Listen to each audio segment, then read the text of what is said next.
Capítulo 17. Paulo e Silas em Tessalônica. Tendo passado por Anfípolis e Apolônia, chegaram a Tessalônica, onde havia uma sinagoga de judeus. Paulo, segundo seu costume, foi procurá-los e por 3 sábados arrazoou com eles acerca das Escrituras, expondo e demonstrando ter sido necessário que o Cristo padecesse e ressurgisse dentre os mortos. E este, dizia ele, é o Cristo, Jesus, que eu vos anuncio. Alguns deles foram persuadidos e unidos a Paulo e Silas, bem como numerosa multidão de gregos piedosos e muitas distintas mulheres. Os judeus, porém, movidos de inveja, trazendo consigo alguns homens maus dentre a malandragem, ajuntando a turba, alvoroçaram a cidade e, assaltando a casa de Jason, procuravam trazê-los para o meio do povo. Porém, não os encontrando, arrastaram Jason e alguns irmãos perante as autoridades, clamando: estes que têm transtornado o mundo chegaram também aqui, os quais Jason hospedou. Todos estes procedem contra os decretos de César, afirmando ser Jesus outro rei.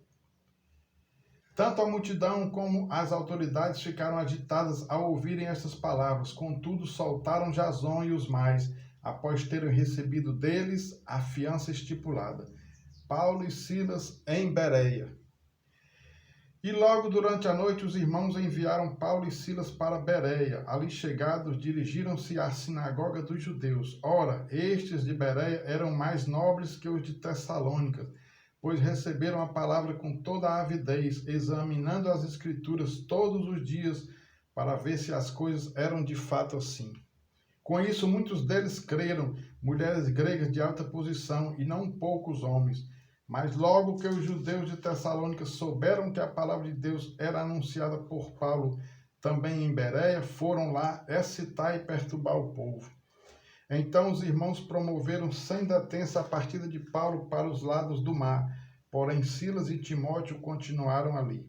Os responsáveis por Paulo levaram-no até Atenas e regressaram trazendo ordens a Silas e Timóteo para que os mais depressa possível fossem ter com ele. O discurso de Paulo em Atenas. Enquanto Paulo os esperava em Atenas, o seu espírito se revoltava em face da idolatria dominante na cidade. Por isso dissertava na sinagoga entre os judeus e os gentios piedosos, também na praça todos os dias entre os que se encontravam ali. E alguns dos filósofos, epicureus e estoicos contendiam com ele, havendo quem perguntasse: que quer dizer esse tagarela? E outros: parece pregador de estranhos deuses, pois pregava Jesus e a ressurreição. Então, tomando-o consigo, o levaram ao Areópago, dizendo: poderemos saber que nova doutrina é essa que ensinas, posto que nos trazes aos ouvidos coisas estranhas? Queremos saber o que vem a ser isso. Pois todos os de Atenas e os estrangeiros residentes de outra coisa não cuidavam senão dizer ou ouvir as últimas novidades. Então Paulo, levantando-se no meio do Areópago, disse: senhores atenienses, em tudo vos vejo acentuadamente religiosos. Porque passando e observando os objetos de vosso culto, encontrei também o altar no qual está inscrito ao Deus desconhecido. Pois esse que adorais sem conhecer é precisamente aquele que eu vos anuncio, o Deus que fez o mundo e tudo o que nele existe, sendo ele Senhor do céu e da terra, não habita em santuários feitos por mãos humanas, nem é servido por mãos humanas como se de alguma coisa precisasse, pois ele mesmo é quem a todos dá vida, respiração e tudo mais.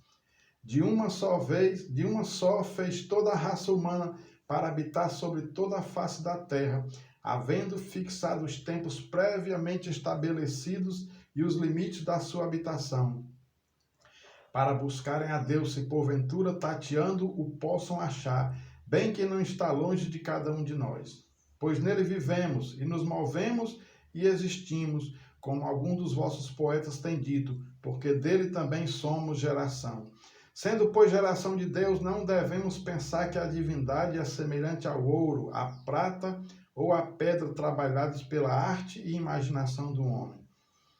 Ora, não levou Deus em conta os tempos da ignorância. Agora, porém, notifica aos homens que todos, em toda parte, se arrependam, porquanto estabeleceu um dia em que há de julgar o mundo com justiça, por meio de um varão que destinou e acreditou diante de todos, ressuscitando-o dentre os mortos. Uns zombam, outros creem. Quando ouviram falar de ressurreição e de mortos, uns escarneceram e outros disseram: a respeito disso te ouviremos noutra ocasião. A essa altura, Paulo se retirou do meio deles. Houve, porém, alguns homens que se agregaram a ele e creram. Entre eles estava Dionísio, o Areopagita, uma mulher chamada Dâmaris, e com eles outros mais.